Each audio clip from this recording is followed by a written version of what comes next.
नमस्कार दोस्तों, कैसे आप सब। स्वागत है आप सभी का नारायण सर क्लासेस में।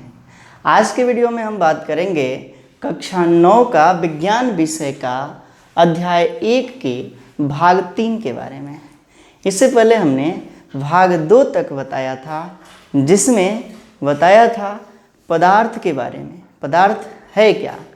उसके बाद से गुणधर्मों के बारे में, पदार्थ के गुणधर्मों के बारे में विस्तार से अध्ययन किया था। उसके बाद से पदार्थ की अवस्थाएं और पदार्थ एक अवस्था से दूसरी अवस्था में कैसे परिवर्तित होती हैं, इसके बारे में हमने विस्तार से बताया था। आज के वीडियो में हम बात करेंगे पदार्थ अवस्था परिवर्तित करता है, तो किसी न किसी प्रभाव के कारण, किसी न किसी कारक के कारण वहाँ पे हमने 2 प्रभाव या 2 कारक के बारे में बताया था। एक क्या था, तो तापमान में बदलाव करके, तापमान में बदलाव करके, और दूसरा जो था वह दाब में बदलाव करके। किसमें, तो दाब में बदलाव करके।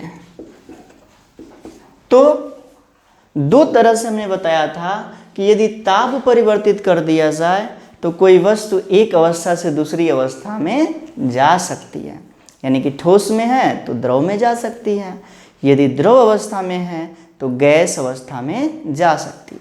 उसी तरह से दाब में बदलाव कर दिया जाए तो भी वस्तु अपना अवस्था परिवर्तन करती हैं, यानी कि एक अवस्था से दूसरी अवस्था में जाती हैं। आज हम जानेंगे क्या कि तापमान में बदलाव करके वस्तु एक अवस्था से दूसरी अवस्था में जाती है तो इसका क्या प्रभाव पड़ता है, यानी कि कह सकते हैं कि तापमान परिवर्तन के प्रभाव क्या। तो तापमान परिवर्तन के प्रभाव, क्या चीज़, तो तापमान परिवर्तन के प्रभाव, यानी कि यदि तापमान परिवर्तित किया जाए तो वस्तु में क्या हो सकता है, या कह सकते हैं कि क्या प्रभाव प्रभावित करता है। तो जब तापमान परिवर्तित होता है तो वहाँ पर हमने 3 दशाएं बताया था। पहला क्या था, तो गलनांक बिंदु, गलनांक बिंदु। दूसरा बताया था क्या, क्वथनांक बिंदु, क्वथनांक बिंदु। और तीसरा बताया था ऊर्ध्वपातन, ऊर्ध्वपातन या निक्षेपण, निक्षेपण। यानी कि ये 3 प्रभाव हमको देखने को मिलते हैं जब तापमान परिवर्तित किया जाए और वस्तु एक अवस्था से दूसरी अवस्था में जाती है। तो कौन कौन सा, तो एक है गलनांक बिंदु, दूसरा है क्वथनांक बिंदु, और तीसरा है ऊर्ध्वपातन या निक्षेपण। अब हम बारी बारी से एक एक के बारे में चर्चा करेंगे। यहाँ पे जो है बारी बारी से एक एक हेडिंग्स के बारे में चर्चा करेंगे। सबसे पहले जान लेते हैं गलनांक बिंदु यानी कि मेल्टिंग पॉइंट, ये है क्या। तो किसी भी ठोस का वह तापमान जिस पर वह ठोस से द्रव अवस्था में परिवर्तित हो जाता है, उसी तापमान को उस ठोस का गलनांक बिंदु कहा जाता है। क्या, तो किसी भी ठोस का वह तापमान जिस पर वह ठोस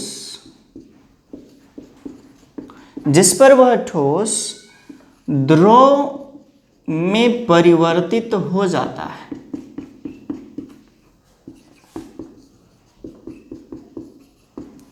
किसी भी ठोस का वह तापमान जिस पर वह ठोस द्रव में परिवर्तित हो जाता है, उसी तापमान को कहा जाता है क्या, गलनांक बिंदु, यानी कि मेल्टिंग पॉइंट। और इस क्रिया को जो है गलना कहा जाता है। क्रिया कौन सी है, तो गलना, यानी कि वह पदार्थ क्या हो रहा है, पिघल रहा है या गल रहा है। जैसे कि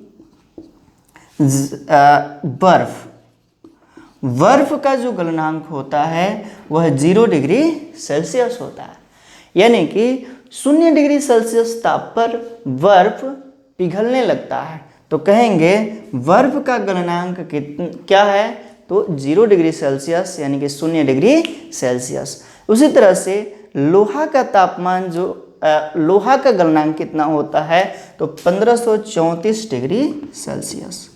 लोहा कितना, तो 1534 डिग्री सेल्सियस, यानी कि लोहा 1534 डिग्री सेल्सियस पर ठोस से द्रव में पिघलने लगता है।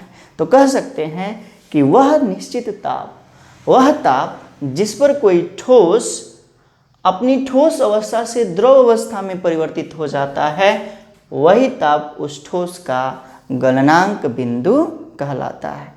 इस यहाँ पे जो है एक हेडिंग जानेंगे हम लोग, क्या, तो संगलन की प्रसुप्त ऊष्मा। क्या, तो संगलन की प्रसुप्त ऊष्मा।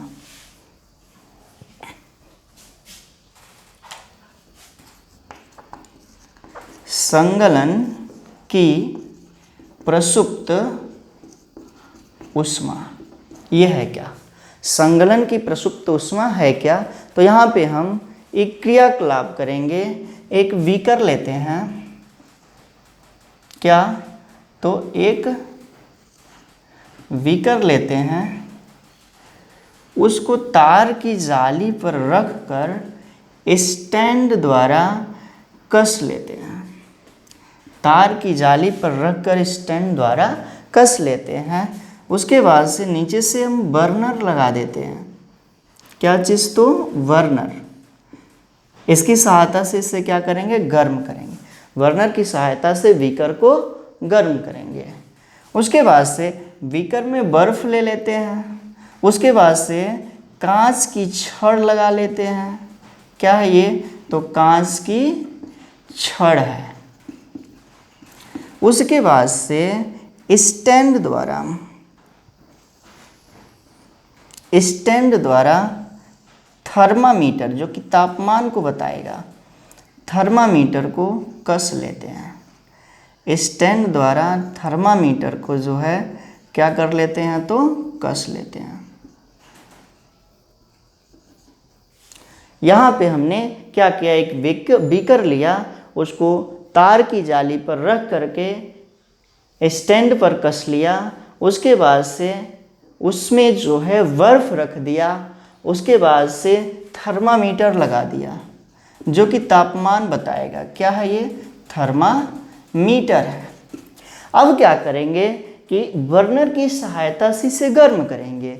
जैसे ही तापमान 0 डिग्री सेल्सियस से ऊपर आएगा, 0 डिग्री सेल्सियस पर आएगा, यह पिघलने लगेगा।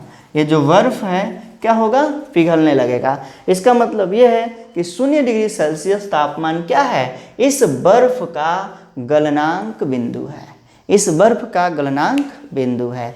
लेकिन उस बीकर में तापमान कितना भी इसे गर्म किया जाए उतना ही बना रहेगा जब तक कि पूरा बर्फ गल न जाए। इसका मतलब क्या है कि यहाँ पे बर्फ के जो अणु है, द्रव के जो अणु है, ऊष्मा अवशोषित कर रहे हैं, तापमान को स्थिर बनाए हुए हैं। कब तक के लिए, जब तक कि पूरा बर्फ पिघल करके द्रव अवस्था में परिवर्तित न हो जाए। वही ऊष्मा, वही ताप क्या है, संगलन की प्रसुप्त ऊष्मा है। संगलन की प्रसुप्त ऊष्मा है। वैज्ञानिक भाषा में इसकी परिभाषा जान लेते हैं। वायुमंडलीय दाब पर 1 किलोग्राम ठोस को, वायुमंडलीय दाब पर 1 किलोग्राम ठोस को गलाने के लिए आवश्यक ऊष्मा की मात्रा को ही क्या कहते हैं? संगलन की प्रसुप्त ऊष्मा कहते हैं। इसका मतलब क्या है कि 1 किलोग्राम किसी भी ठोस को, जैसे कि 1 किलोग्राम बर्फ को गलाने के लिए जितनी ऊष्मा की आवश्यकता होती है वही क्या है? संगलन की प्रसुप्त ऊष्मा है। समझ में आया होगा। यदि फिर भी समझ में ना आया हो तो वीडियो को 1 बार 2 बार देखिए, बहुत ही आसानी से समझ में सब कुछ आ जाएगा। और यदि एक रिक्वेस्ट है कि आप हमारे चैनल पे नए हैं तो हमारे चैनल को सब्सक्राइब कीजिए, वीडियो को लाइक कीजिए और अधिक से अधिक शेयर कीजिए। अब जो है हम जानेंगे क्या चीज़, तो दूसरा तापमान में परिवर्तन के प्रभाव का दूसरा भाग जो है क्या? क्वथनांक बिंदु यानी कि बॉइलिंग पॉइंट। क्या? तो क्वथनांक बिंदु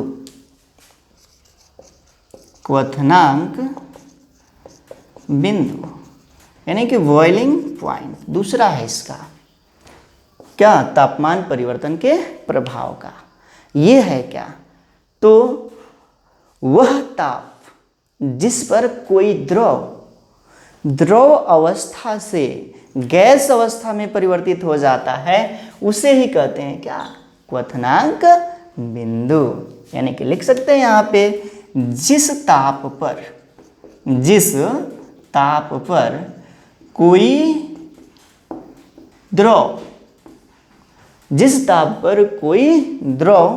द्रव अवस्था से गैस अवस्था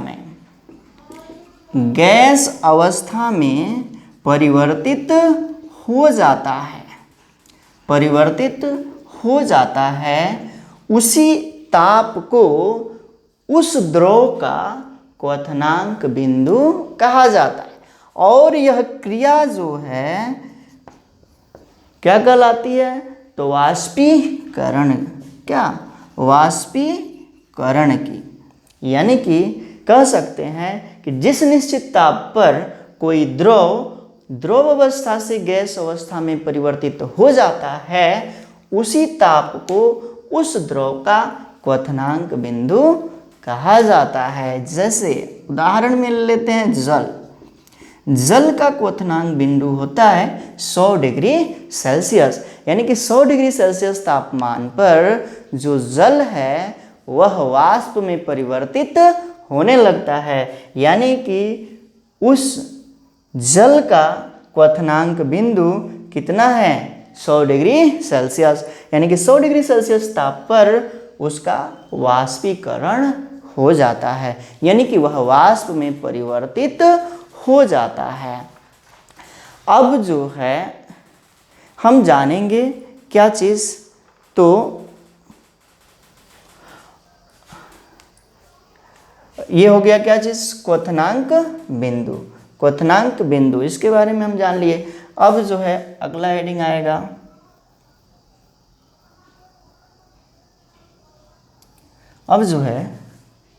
अगला हेडिंग हम देखते हैं क्या चीज़, तो क्वथनांक बिंदु हो गया, वाष्पीकरण की गुप्त ऊष्मा। मिटाते हैं सबसे पहले इसको, 1 मिनट।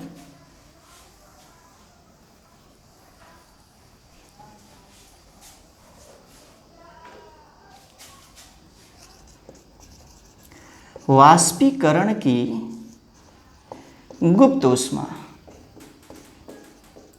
इसके लिए भी हम एक क्रियाकलाप करेंगे। एक बीकर में जल लेकर के उसको तार की जाली पर कस लेंगे, रख करके स्टैंड द्वारा कस लेंगे। नीचे से उसे बर्नर की सहायता से गर्म करेंगे। बीकर में कांच की छड़ लगा लेंगे और थर्मामीटर को स्टैंड द्वारा कस लेंगे। अब क्या करेंगे, जब बर्नर की सहायता से गर्म करेंगे बर्नर की सहायता से जब गर्म करेंगे, जैसे ही तापमान 100 डिग्री सेल्सियस आएगा, जैसे ही तापमान 100 डिग्री सेल्सियस आएगा, यह क्या होगा, वो इसका वाष्पीकरण होने लगेगा, यानी कि यह वाष्प में बदलने लगेगा। लेकिन द्रव के अणुओं का उस समय तक वाष्पीकरण नहीं होगा जब तक कि सभी द्रव के अणुओं का तापमान 100 डिग्री सेल्सियस न हो जाए। सभी द्रव के अणुओं का जब तक तापमान 100 डिग्री सेल्सियस नहीं हो जाएगा, तब तक यह द्रव से वाष्प में परिवर्तित नहीं होगा। क्या मतलब कि द्रव के अणु ऊष्मा अवशोषित कर रहे हैं, कब तक, जब तक कि सभी का 100 डिग्री सेल्सियस तापमान न हो जाए तब तक। इसका मतलब है क्या, जो ऊष्मा ले रहे हैं यहाँ से, वही क्या है, उस द्रव की वाष्पीकरण की गुप्त ऊष्मा है। वही क्या है, वाष्पीकरण की गुप्त ऊष्मा है। वैज्ञानिक भाषा में परिभाषा देख लेते हैं क्या होता है। तो वायुमंडलीय दाब पर, वायुमंडलीय दाब पर, वायुमंडलीय दाब पर 1 केजी, 1 किलोग्राम द्रव को वाष्प में यानी कि गैस में परिवर्तित करने के लिए, परिवर्तित करने के लिए आवश्यक ऊष्मा की मात्रा को, ऊष्मा की मात्रा को क्या कहते हैं, वाष्पीकरण की गुप्त ऊष्मा कहते हैं। यानी कि कह सकते हैं कि किसी भी द्रव का वायुमंडलीय दाब पर 1 किलोग्राम द्रव को वाष्प में परिवर्तित करने के लिए जितनी ऊष्मा ऊर्जा की आवश्यकता होती है, उसी को कहते हैं क्या, वाष्पीकरण की गुप्त ऊष्मा। आशा करता हूँ कि यह आपको समझ में आया होगा। फिर भी इस वीडियो को 2 बार कम से कम देखिए, सब कुछ जो है आसानी से समझ में आ जाएगा। तो 2 भाग हमने बताया तापमान में परिवर्तन के प्रभाव का। एक था क्या, गलनांक बिंदु, और दूसरा था क्वथनांक बिंदु। गलनांक बिंदु और क्वथनांक बिंदु। अब तीसरे भाग के बारे में जानते हैं, जो क्या है, ऊर्ध्वपातन। क्या है, तो ऊर्ध्वपातन।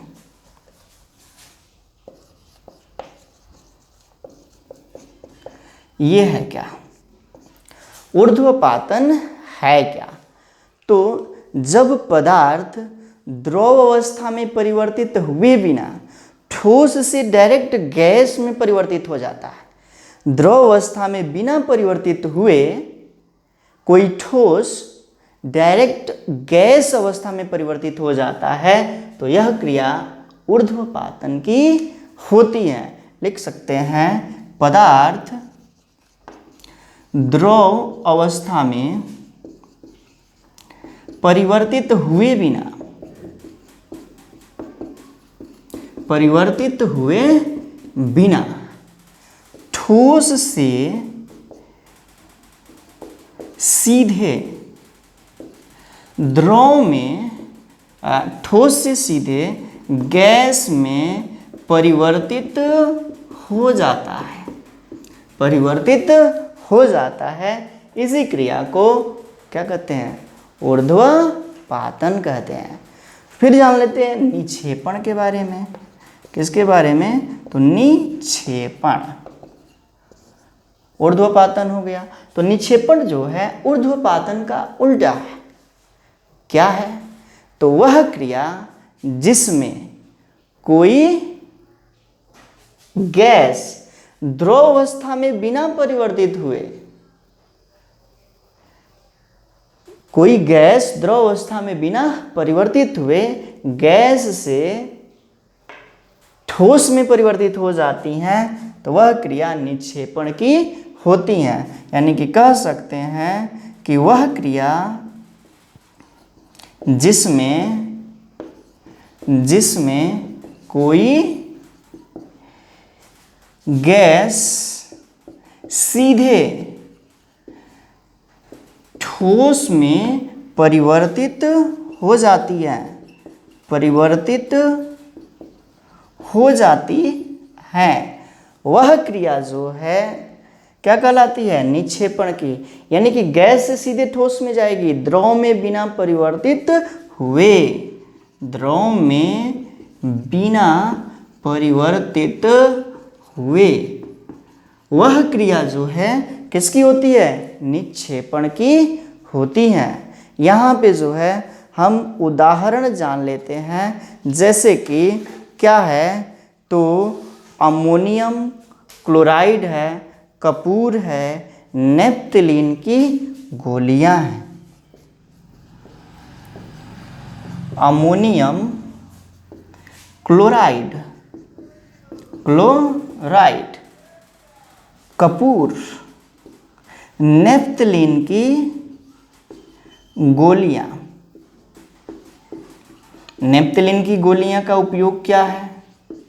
तो इसे जो है कपड़ों में रखा जाता है ताकि कीड़े कपड़े को खराब न कर दें। तो ये है क्या?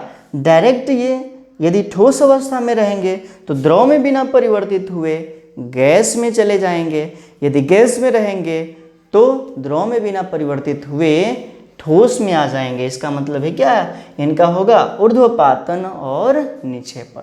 इनका क्या होगा? तो ऊर्ध्वपातन और निक्षेपण। अब जो है हम जानेंगे क्या चीज़, तो थोड़ा सा इसी का हम ब्लूप्रिंट देख लेते हैं।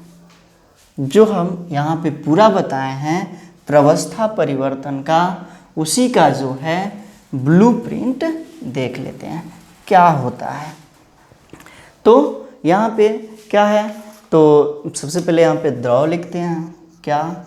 द्रव। उसके बाद से यहाँ पे ठोस लिखते हैं, उसके बाद से यहाँ पे गैस लिखते हैं। यदि कोई ठोस द्रव में परिवर्तित होता है तो वह क्रिया संगलन की होती है। किसकी? संगलन की। यदि कोई द्रव ठोस में परिवर्तित होता है तो इस क्रिया को जमना कहा जाता है। यदि कोई द्रव गैस में परिवर्तित हो जाए, यदि कोई द्रव गैस में परिवर्तित हो जाए तो इस क्रिया को वाष्पीकरण कहा जाता है। यदि गैस द्रव में परिवर्तित हो जाए तो यह क्रिया जो है संघनन कहलाती है, संघनन। यदि ठोस द्रव में बिना परिवर्तित हुए गैस में परिवर्तित हो जाता है तो इस क्रिया को ऊर्ध्वपातन कहा जाता है। और यदि कोई गैस द्रव में बिना परिवर्तित हुए ठोस में परिवर्तित हो जाता है तो इस क्रिया को निक्षेपण कहा जाता है। तो यहाँ पे हम पे ब्लूप्रिंट के द्वारा भी दर्शा दिए कि ठोस से द्रव, द्रव से गैस में, या गैस से ठोस और ठोस से गैस में परिवर्तित होता है तो उस क्रिया को हम क्या कहेंगे? ठीक है। अब जो है हम जान लेते हैं दाब परिवर्तन के प्रभाव। दूसरा आएगा क्या? दाब परिवर्तन के प्रभाव। दूसरा दाब परिवर्तन के प्रभाव ये है क्या? तो पहले ही बताया गया कि यदि पदार्थ के दाब में परिवर्तन कर दिया जाए तो वह पदार्थ एक अवस्था से दूसरी अवस्था में जा सकता है। अब इसके क्या प्रभाव हो सकते हैं, हमें इसके बारे में जाना जाए। इससे पहले हम लोग जाने कि यदि तापमान घटाया जाए या तापमान बढ़ाया जाए तो कोई वस्तु जो है एक अवस्था से दूसरी अवस्था में परिवर्तित हो जाती है, वो तापमान परिवर्तन का प्रभाव होता है। यहाँ पे जानेंगे हम दाब परिवर्तन के प्रभाव। देखिए क्या है, तो यहाँ पे जो है हम एक क्रियाकलाप सबसे पहले करेंगे। 3 बर्तन लेते हैं, 3 बर्तन लेते हैं।